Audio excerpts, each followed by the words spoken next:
Sir, ಈಗಾಗಲೇ ಆ video ಬಗ್ಗೆ ನಾವೊಂದಿಷ್ಟು ಡಿಸ್ಕಸ್ ಮಾಡಿದ್ವಿ. ನೋಡೋಣ ಆ ವಿಡಿಯೋ ಕತೆ ಏನಾಗುತ್ತೆ, SIT ತನಿಖೆಗೆ ಎಷ್ಟು ಮಟ್ಟಿಗೆ ಸಹಕಾರಿ ಆಗುತ್ತೆ ಅಂತ ಹೇಳಿ. ಅದೆಲ್ಲದರ ನಡುವೆ ಕಳೆದ ಕೆಲ ದಿನಗಳ ಹಿಂದೆ ಪುರಂದರ ಮತ್ತು ತುಕಾರಾಮ್ ಅನ್ನೋರು ಹೈಕೋರ್ಟ್ಗೆ ಒಂದು ಅರ್ಜಿ ಸಲ್ಲಿಸಿದ್ರು. ನಮ್ಮ ಹತ್ರನೂ ಕೂಡ ಒಂದಷ್ಟು ವಿಚಾರಗಳಿದೆ, ಅದನ್ನು SITಗೆ ವಿಚಾರಣೆ ಮಾಡೋದಕ್ಕೆ ಅವಕಾಶ ಮಾಡಿಕೊಡೋದಕ್ಕೆ ಹೇಳಬೇಕು ಅಂತ ಹೇಳಿ.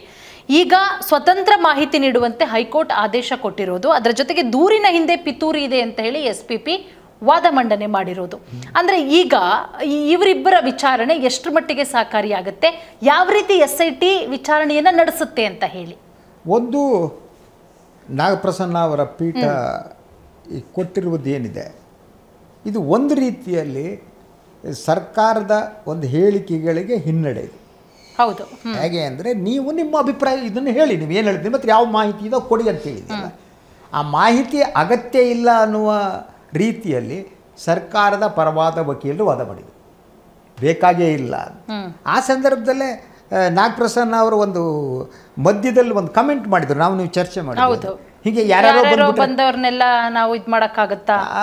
ಅಲ್ಲ, ಇವರು ಚಿನ್ನಯ್ಯ ಹೇಳಿದಕ್ಕೆ ಇಷ್ಟು ಗುಂಡಿಗಳಿದೆ ಅಲ್ಲಿ ಇಲ್ಲಿ ಇನ್ನೂ ಅವ್ರು ಹೇಳಿದ್ರೆ ಇನ್ನೂ ಒಂದು 10 ಜನ ಬಂದ್ಬಿಡ್ತಾರೆ, ಅವ್ರದ್ದು ನಾವು ಇದು ಮಾಡಿಸ್ಬೇಕು. ಅದಕ್ಕೆ ಅವರು ಯಾವ ರೀತಿ ಡಿಫೆಂಡ್ ಮಾಡ್ತಾರೆ ಅನ್ನೋದ್ರ ದೃಷ್ಟಿಯಿಂದನೂ ಹೇಳಿರ್ಬೋದು. ನ್ಯಾಯಾಧೀಶರು ಯೂಸ್ವಲಿ ಕೋರ್ಟ್ನಲ್ಲಿ ಇಂಥ ಅಬ್ಸರ್ವೇಷನ್ಗಳು ಮಾಡ್ತಾರೆ. They want to gauge the situation, ಅದಕ್ಕೆ ಮಾಡಿರ್ಬೋದು. ಆದರೆ ಒಟ್ಟಾರೆಯಾಗಿ ನೀವು ಏನು ಅವ್ರು ಹೇಳಿದ್ದಾರೆ, ನಿಮ್ಮ ಹತ್ರ ಯಾವ ಮಾಹಿತಿ ಇದೆ ಕೊಡಿ SITಗೆ ಅಂದರೆ, SIT will have to react ಅಂದಾಗ. ನಿಮ್ಮ ಹತ್ರ ಇರುವ ಮಾಹಿತಿಯನ್ನು ಸ್ವತಂತ್ರವಾಗಿ ಕೊಡಿ ನೀವು. ಅದರ ಅರ್ಥ ಏನು?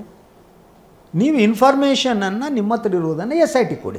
SIT ಕೊಟ್ಟು ಅದೇನು ಚಾರ್ ಕೆಳಗಡೆ ಇನ್ನೆಲ್ಲ ಹಾಕೊಂಡಿರೋಕ್ಕಾಗುತ್ತೆ? ಅದೇ ವಿಲ್ ಹ್ಯಾವ್ ಟು ಇನ್ವೆಸ್ಟಿಗೇಟ್. ಅದನ್ನ ನೇರವಾಗಿ ಕೋರ್ಟ್ ಹೇಳದೇ ಇರ್ಬೋದು. ಕೋರ್ಟ್ ನೇರವಾಗಿ ಎಲ್ಲೋದು ನೇರವಾಗಿ ಹೇಳಲ್ಲ. ನಿಮ್ಮ ಬಳಿ ಇರುವ ಮಾಹಿತಿಯನ್ನು ಪೊಲೀಸರಿಗೆ ಕೊಡಿ ಅಂದರೆ police will have to investigate. ಒಂದೊಮ್ಮೆ ಆವಾಗ ಅವ್ರು ಇನ್ವೆಸ್ಟಿಗೇಟ್ ಮಾಡಿಲ್ಲ ಅಂದರೆ ಇದೇ ಪುರಂದರಗೌಡರು ತುಕಾರಾಮ್ ಹೋಗಿ ಹೇಳ್ಬೋದು, ನಾವು ಮಾಹಿತಿ ಕೊಡಿ ಅಂತ ಕೊಟ್ಟಿದ್ದೀವಿ, ಪೊಲೀಸ್ ಇಸ್ ನಾಟ್ ಇನ್ವೆಸ್ಟಿಗೇಷನ್ ಮಾಡಿಲ್ಲ. ಯಾಕೆಂದ್ರೆ ಈ ಮಾಹಿತಿ ಕೊಡುವುದನ್ನೇ ತಡೆಯುವಂತೆ ಇವರು ಸರ್ಕಾರಿ ಪರ ವಕೀಲರು ಮಾತಾಡಿದ್ರು. ಇದೊಂದು ಪಿತೂರಿ, ಇದು ಅಗತ್ಯ ಇಲ್ಲ ಅನ್ನೋ ರೀತಿ ಮಾತಾಡಿದ್ರು, ಇದು ಬೇಕಾಗಿಲ್ಲ ಅಂತ. ಆವಾಗ ನಾವು ಹೇಳಿದ್ವಿ, ಯಾಕಂದರೆ ಇವರಿಬ್ಬರು ಹೊರಗಿನವರಲ್ಲ. ಸೌಜನ್ಯ ಕೇಸ್ ಏನಿದೆ, ಆ ಕೇಸ್ನಿಂದ ನೋವನ್ನು ಸೌಜನ್ಯ ಸಾವಿನಿಂದ ನೋವು ಅನುಭವಿಸಿದವರು, ದೇ ಆರ್ ರಿಲೇಟೆಡ್ ಟು ದೇವ್. ಒಂದೇ ಸಮುದಾಯದವರು, ಒಂದೇ ಕಡೆಯವರು, ಸಂಬಂಧಿಕರು. ಆದ್ದರಿಂದ ದೇ ಆರ್ ಆಲ್ಸೋ ಪಾರ್ಟಿ. ಅವರನ್ನು ಯಾಕೆ ವಿಠಲ್ ಗೌಡ್ರು ಏನದು, ವಿಠಲ್ ಗೌಡ್ ಮಾವ, ಇವರು ವಿಠಲ್ ಗೌಡ್ರ ಹತ್ರ ಸಂಬಂಧಿಗಳು. ಅದರ ಅರ್ಥ ಏನು? ಸೊ ಆ ಕಾರಣಕ್ಕೆ ಅವ್ರ ಬರೀ ಇರುವ ಮಾಹಿತಿಯನ್ನು ಈಗ ಕೊಡೋದಕ್ಕೆ ಅವರು ಧೈರ್ಯದಿಂದ ಮುಂದೆ ಬಂದಿದ್ದಾರೆ. ಸೊ ಕೋರ್ಟ್ ಕೋರ್ಟ್ ಈ ಒಂದು ಡೈರೆಕ್ಷನ್ ಇದೆಯಲ್ಲ, ಇಟ್ಸ್ ಪರ್ಫೆಕ್ಟ್ ಅಂತ. ನೀವು ನಿಮ್ಮ ಮಾಹಿತಿಯನ್ನು ಸ್ವತಂತ್ರವಾಗಿ ಕೊಡಿ, ಯಾರ್ದು ಇನ್ಫ್ಲೂಯೆನ್ಸ್ ಬೇಡ, you will have to give. ಹೌದು. ಸೊ ಈಗ ಇರುವ ಪ್ರಶ್ನೆ ಅಂದರೆ, SIT ಯಾವತ್ತು ಇವರಿಬ್ಬರನ್ನ ಕರೆದು ಇನ್ಫಾರ್ಮೇಷನ್ ತಗೋಬೇಕು. ಅವರು ಇನ್ಫಾರ್ಮೇಷನ್ ತಗೊಂಡು ಇದರ ದಿಸೆಯಲ್ಲಿ ತನಿಖೆ ಮಾಡ್ತಾರಾ? ಸೊ ವಿಠಲ್ ಗೌಡ್ರಾಗೆ ಪುರಂದರಗೌಡರು ಮತ್ತು ಮಹಾಜರಿಗೆ ಕರ್ಕೊಂಡು ಹೋಗ್ತಾರ, ಇವರು ಜಾಗ ತೋರಿಸ್ತಾರೆ. ಸ್ವತಂತ್ರ ತನಿಖೆ ಅಂದರೆ ಹೆಂಗೆ ಸರ್? ಯಾವ ಅಲ್ಲ, ಸ್ವತಂತ್ರವಾಗಿ ಕೊಡಿ ಅಂತ, ಇಂಡಿಪೆಂಡೆಂಟ್ ಆಗಿ, ಅಂದರೆ ಯಾರ್ದೋ ಪರವಾಗಿ ಇನ್ನೊಂದಾಗಿ ಅಲ್ಲ. ಅಂದರೆ ಅವರ ಸ್ವಾತಂತ್ರ್ಯವನ್ನು ಎತ್ತಿ ಹಿಡಿದಿದೆ. You are an independent man, go and give. So ಆದ್ದರಿಂದ ಅವರು ಹೋಗಿ ಏನೂ ಇಲ್ಲದೆ ಹೋಗಿ ದೇವರಿಗೆ ಹ್ಯಾಂಡ್ ಓವರ್ SIT ಮುಂದೆ ಹೇಳ್ಬೋದು, SIT ಮುಂದೆ ಹೇಳಿಕೆ ಕೊಡ್ಬೋದು. ಆ ಹೇಳಿಕೆ ಕೊಡೋದಕ್ಕೆ ಇದು ಒಂದು ರೀತಿಯಲ್ಲಿ ನೀವು ಹೇಳಿಕೆ ಕೊಡಿ ಅಂದರೆ SIT ಹೇಳಿಕೆ ತಗೋಬೇಕು ಅಂತಲ್ಲ ಅರ್ಥ ಅಲ್ವಾ? ಹೌದು ಹೌದು. ತಗೊಂಡ್ಮೇಲೆ ಸುಮ್ಮನೆ ಇರೋಕ್ಕಾಗತ್ತೆ? ಇಲ್ಲ, ಇನ್ವೆಸ್ಟಿಗೇಷನ್ ಮಾಡಬೇಕು. ಅದರಿಂದ ಇದು ತುಕಾರಾಮ್ ಮತ್ತು ಇಬ್ಬರಿಗೂ ಕೂಡ ಅವರಿಗೆ ಸದ್ಯದ ಮಟ್ಟಿಗೆ ಒಂದು ರಿಲೀಫ್ ಅನ್ಸುತ್ತೆ. I don't know next this A relief for them. ಏನು ಕೋರ್ಟಿಗೆ ವಿಚಾರದಲ್ಲಿ ಹೋಗಿದ್ರು, ಅದಕ್ಕೆ ಕೋರ್ಟ್ ಅವ್ರಿಗೆ ರಿಲೀಫ್ ಕೊಟ್ಟಿದೆ, ದೇ ಕ್ಯಾನ್ ಮೂವ್ ಫರ್ದರ್.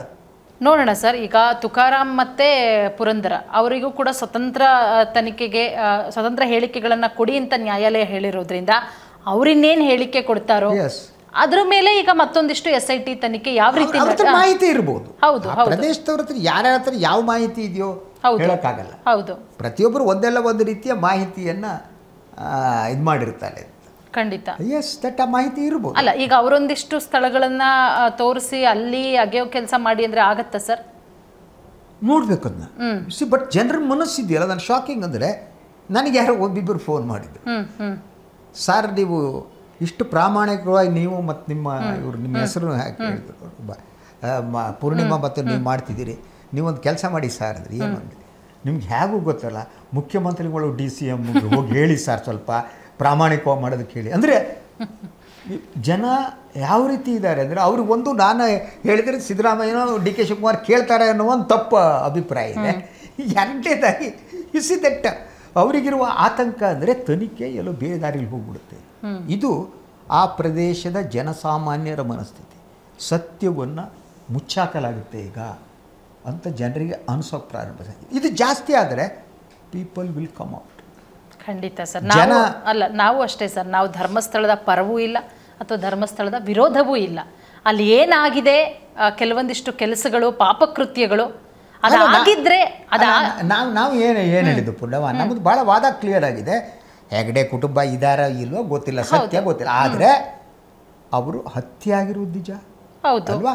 ಅದಕ್ಕೆ ಯಾರು ಹತ್ಯೆ ಮಾಡಿದ್ರು ಅನ್ನೋದಕ್ಕೆ ಹೊರಗೆ ಬರಬೇಕು.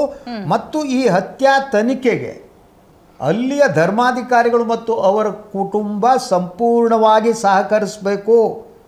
They will have to cooperate ಅಲ್ವಾ?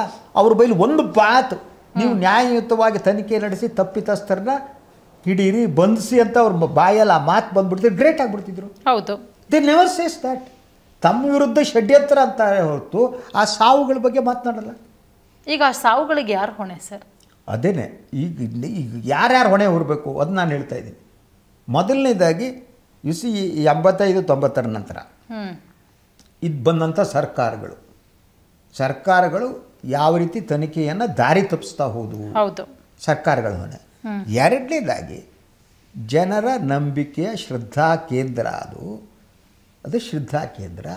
ಆ ಶ್ರದ್ಧಾ ಕೇಂದ್ರವನ್ನು ನಿರ್ವಹಿಸುವವರ ನೈತಿಕ ಜವಾಬ್ದಾರಿ ಇದೆ. They should take moral responsibility. Virendra ಹೆಗ್ಗಡೆಯವರು ಮಾರಲ್ ರೆಸ್ಪಾನ್ಸಿಬಿಲಿಟಿ ತಗೊಂಡು ಅವರು ತನಿಖೆಗೆ ಸಹಕಾರ ಕೊಡಬೇಕು ಅಲ್ವಾ? ಅವ್ರಿಗೆ ಗೊತ್ತಿರುವವರು ಯಾರು, ಈ ಕೃತ್ಯ ಎಸಗಿದ್ರೆ ಯಾರು, ಇದಿಷ್ಟೆಲ್ಲ ಆದಾಗ ಅವರಿಗೂ ಮಾಹಿತಿ ಇರುತ್ತೆ.